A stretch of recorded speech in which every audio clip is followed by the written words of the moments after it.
Guys আমাকে YouTube থেকে অনেক বড় একটা পার্সেল পাঠিয়েছে আর এর মধ্যে কি আছে চলো সেটাই তোমাদেরকে আজ খুলে দেখাবো। সকালবেলায় হা করে ঘুম থেকে উঠে ঘর থেকে বেরিয়ে দেখি মা এইদিকে মাছ নিয়ে খেলা করছে। হ্যাঁ কিন্তু তাতে আমার কি, আমি তো আজকে অনেক খুশি কারণ আমার এসে আজকে এত বড় একটা পার্সেল। আর এটার ভেতর কি আছে আরে ইয়ার আমি তো চিন্তায় পড়ে গেলাম কারণ আমার অনেক ভয় লাগছিল এত বড় পার্সেলটা খুলতে। তাই ভাবলাম আমার একটা বুদ্ধিমান বিদেশি বন্ধুকে ফোন করি। টেক টেক টেক টেক টেক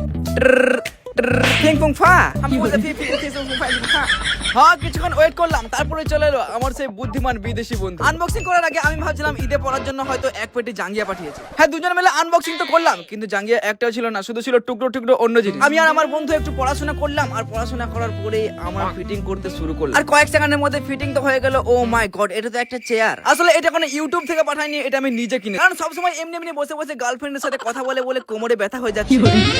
আর তাই আর কি এই চেয়ারটা আমি কিনেছি। এবার এই চেয়ারে বসে বসে আমার গার্লফ্রেন্ডের সাথে কথা বলবো। হ্যাঁ জান, I love you very much.